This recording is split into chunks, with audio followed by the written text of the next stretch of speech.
This is going to be the review for the biomechanics and skill acquisition test. Alright, so the first question, question 1, we were looking to fill in the boxes. We were looking for input, decision making, output, feedback. Now, surprisingly, that wasn't done as well. I was expecting for everyone to get that right, but people didn't know the different terms there, so that should be an easy 3 marks. So if you didn't get that right, make sure that you're revisiting that. So the second part of the question is looking at a baseball pitcher. So looking to release the baseball at higher speeds, as shown in the diagram. So explain how the application of 2 biomechanical principles will affect the speed of the baseball release. So the first one, which should have been a standard summation of forces. So looking at the speed of release will be maximised if all the summation forces movements were evenly sequenced from the major muscle groups through the control muscle groups in the hands. The second one, a lot of people looked at angle or height of release, and that's not going to go to do with speed. That looks at optimum distance. So Newton's second law, looking at the speed of release, is directly proportional to the effort generated through the movement. The faster and the stronger the movement, the more speed of release, and the slower the movement, the slower the release.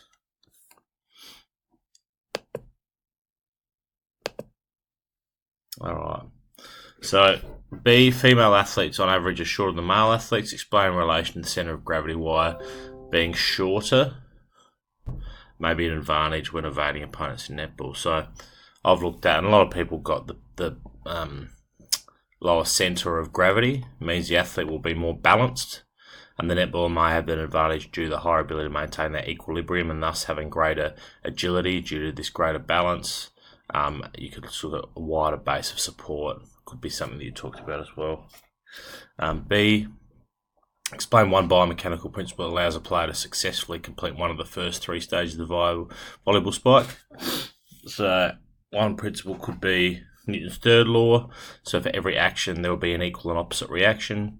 The volleyball's forceful push against the resistance allows them to become airborne to perform attacking spike. You could mention the summation of forces, angle of release for the jump.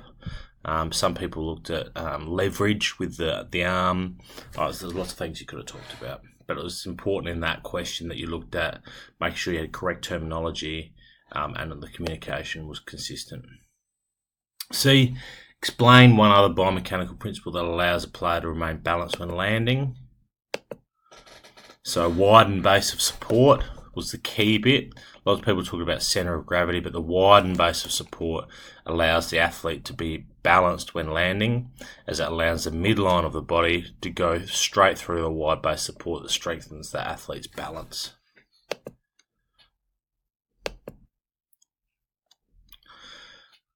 Alright, section 2. So, skill acquisition, start off. Players in elite high-intensity sporting competition are placed under immense pressure from their opponents to make quick and accurate decisions. They may also play in front of large vocal crowds. Refer to the following graphs, which shows tops concentration of 2 tennis players, A and B, in a grand final match. What performance advantage is a player in a grand final match likely to gain from increased selective attention? So let's look at the idea that increased selective attention will allow the athlete to take in all the relevant cues to enhance their decision making. So player B, for example, has 35% of their concentration towards listening to the crowd. Therefore, they may miss relevant cues, which might affect their anticipation and timing. So look, this question was actually answered really well. Lots of people got 5 for these 2. And lots of people were using percentages from the graph, which was really impressive. So player A with B, so we're looking at the tennis match. One player had a 3% error rate, the other had a 15% error rate. Used data from the graphs above, explain which was having a higher rate of errors. So player A would have likely had 15% error rate, as they only had 60% of their attention concentrating on the game, where player B spent 75% of the game in concentration. Player A, 35% on the crowd noise, player B, only 10%. So lots of people use that data, and again, that strengthens your answer. C, player in the cognitive stage is learning the skills of the game. Explain one way in which a coach could increase the cognitive learner's ability to detect a cue. So to help beginners' ability to pick up the cue, what you need to do is remove all irrelevant or distracting cues. So things like not having their friends standing behind while the balls are being fed, providing a level of consistency with a ball feeder, take out the competitive opponents, make sure there's a contrast between the ball and the background, all those sorts of things.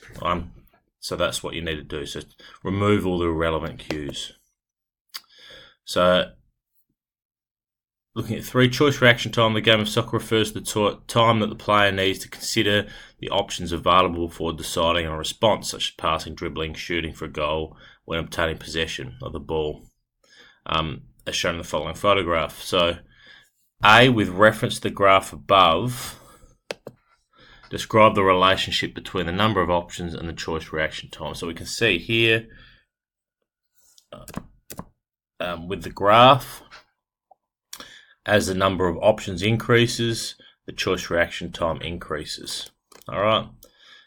B, it says, suggest one reason a player in autonomous stage of learning will have decreased decision-making time. The player in autonomous stage of learning would have increased selective attention, which would immediately dismiss irrelevant cues, which would reduce their decision-making time. All right, so they can immediately dismiss things that aren't relevant to their next skill-making decision. A player presented with 2 different stimulus in rapid succession would have a delayed response to the second stimulus. Explain the detailed response, the delayed response time with reference to psychological refractory period.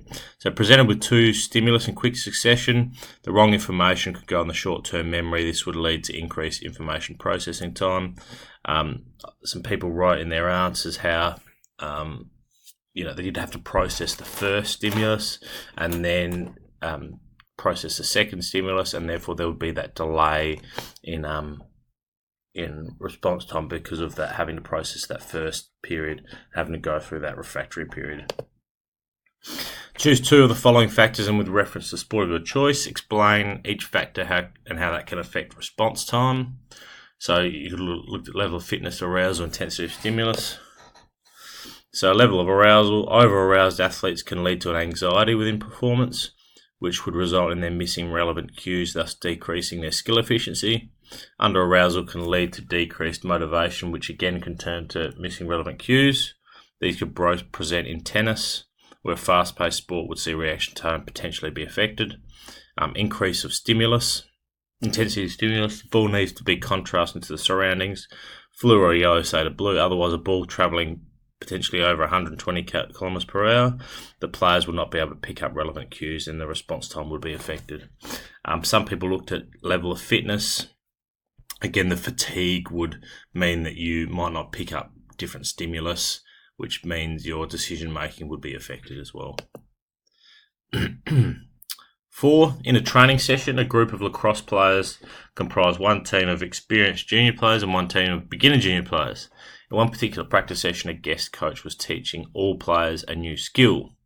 Why would a coach be likely to use distributed practice for a team of beginner junior lacrosse players? Let's have a look here. So distributed practice allows for increased motivation for a junior learner, providing them with a range of activities with plenty of rest between each one. They can get a basic range of skill development, which would encourage them to return to future sessions. B, it says, explain one advantage of using mass practice in a training session. So mass practice, particularly self-motivated autonomous athletes, allows them to practice one particular movement over and over again. With feedback, could see considerable improvement in that particular skill. All right. The following are examples of feedback that the guest coach might give beginner junior players who are practicing the skill. So the following are 2 examples of feedback that the guest coach might give beginner junior players who are practicing the skill of throwing a ball with a partner. So example 1 would be, know you missed the target. Example 2 would step forward with your left leg as you throw the ball. So identify the type of feedback that is represented by each of the examples, 1 or 2. So knowledge of performance would be knowledge of performance represents the feedback that relates to technique. So that would be example 2, where knowledge of results would be no, you missed the target. Simple as that. You did complete the skill, or no, you didn't complete the skill. Explain the effect on the beginner player of a coach who does not give knowledge of performance as feedback.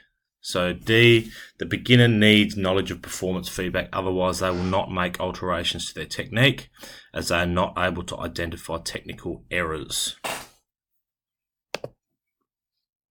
E, explain how negative feedback can affect the arousal level of a beginning player and most likely effect it will have on the player's performance. So E, negative feedback can have a negative effect on the arousal levels of beginners. It may see them become actions or withdrawn from activities, which would see them miss relevant cues or not even want to participate. An increased level of anxiety could lead to a delay in skill development, which would lead to a lack of confidence, which would have all those negative effects on a player. Lots of people answer that fairly well. All right. So there is your skill acquisition of biomechanics test review. Make sure you go through each question, even if you got a high percentage, because I know that a couple of the percentages were inflated due to that second part actually being marked out of 30. Irrelevant of the percentage that you got, just need to go through each question, make sure you can get the best possible answer according to my answers and your answers. So please spend the time on that.